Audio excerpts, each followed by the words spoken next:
Hello witches, wizards and those who are yet to receive their Hogwarts school letters, welcome to my Harry Potter kitchen. This is the YouTube series where I'm baking my way through the Harry Potter books, making recipes every time we find an item of food and drink inside. If you missed last week's recipe where we served up traditional fish and chips with a Harry Potter twist, then make sure you check out the link down below in the description to catch up. And if it's your first time in the kitchen and you want to see some more Harry Potter inspired recipes, then make sure you hit that subscribe button, click on the notification bell, then you'll get an alert every Magic Monday when there's a brand new recipe. I'm in the mood for some more food, so let's head back into the chamber.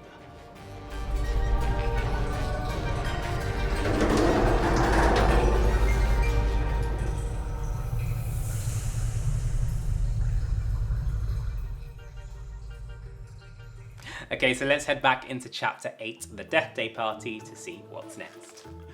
So Harry is still in Filch's office as he's getting written up for getting mud all over the corridors. Then Peeves makes some loud banging outside, so Filch dashes off, and while Harry is having a look around, he finds Quick Spell, which is the course in beginner's magic. So he puts 2 and 2 together and realizes that's probably why Filch is so grumpy. Filch is back, and there's a little awkward scenario as he thinks Harry knows his secret. Then Harry is out of there and he bumps into nearly headless Nick, who invites him to the Death Day party. Unfortunately, they're going to have to miss the Hogwarts Halloween feast, so fingers crossed there will be food at this party. Harry, Hermione and Ron are now heading down to the dungeon and they are at the party, and that is where I can see our next recipe. We've already done fish and some cakes, but there was a great maggoty haggis. Looks like it's time for a Scottish dish. If you'd like to recreate this Harry Potter twist on the traditional Scottish haggis recipe, then all of the ingredients, measurements and method will be up on my website, bradleybakes.co.uk. The link is down below in the description.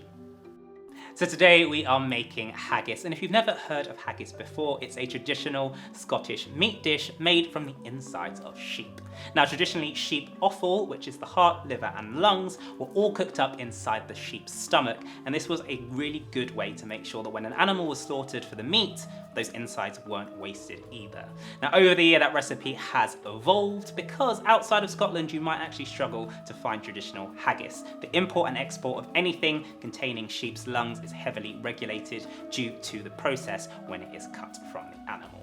Don't worry though, hopefully I haven't put you off haggis too much. Today I'm going to show you a haggis inspired recipe. So we're not exactly going to follow that traditional method, but I'm going to take elements from it, use ingredients that are easier for you to source, then I'm going to show you how to cook those, case them up, and we'll add a little bit of the lightning bolt magic in there as well.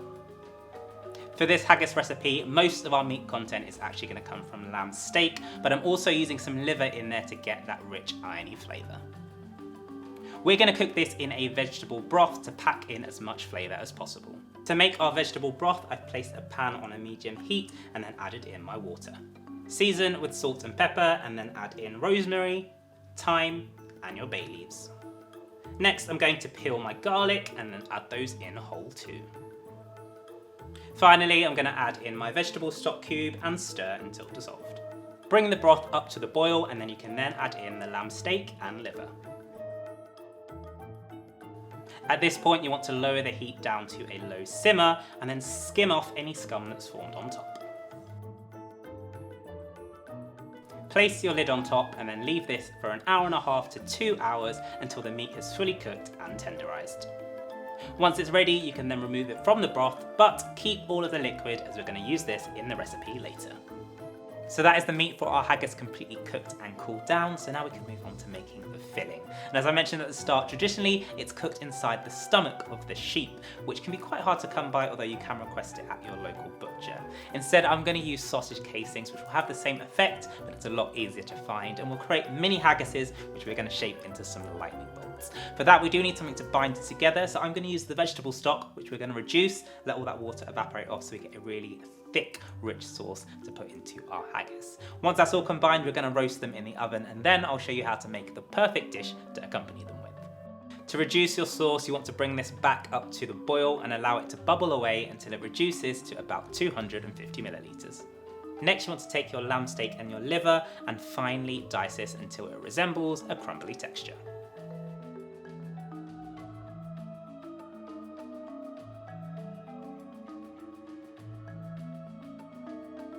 I'm then going to prepare our other ingredients by grating an onion, crushing the garlic that I boiled in the stock, and then taking some fresh rosemary and thyme off the sprigs.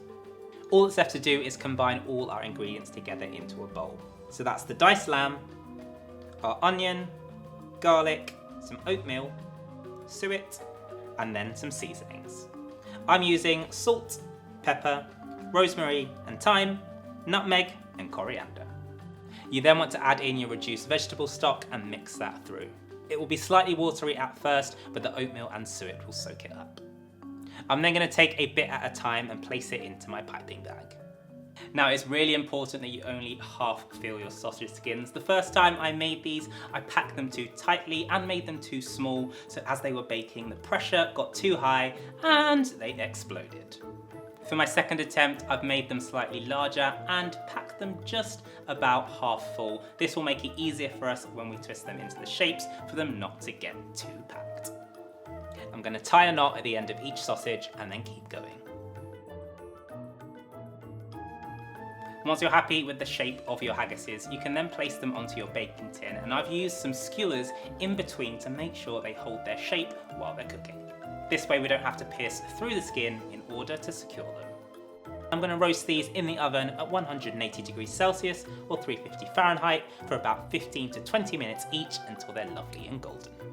Okay, so while our lightning bolt haggises are in the oven, we can move on to making our side dishes. And haggis is traditionally served with Neeps and Tatties. You might be wondering what that means. Well, it is the name given to swede and mashed potato. So what we're going to do is simply boil those up, then we'll mash them and flavour each of them before we present them next to our haggis.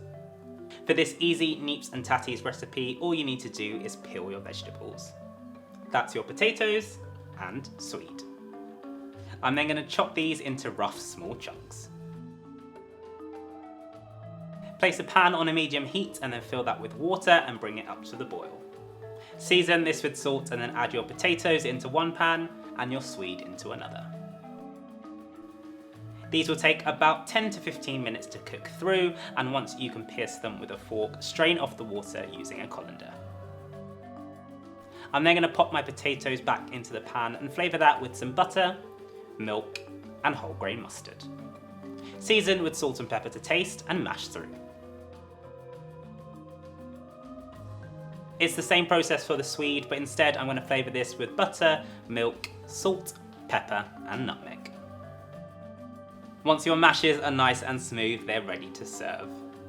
Our haggis has finished cooking in the oven too, so I'm going to plate that up and then shape my mashed potato and my mashed swede into lightning bolts on either side. And with that, our twist on the traditional haggis recipe is complete. So if you were ever wondering what Scottish wizards eat, now you know.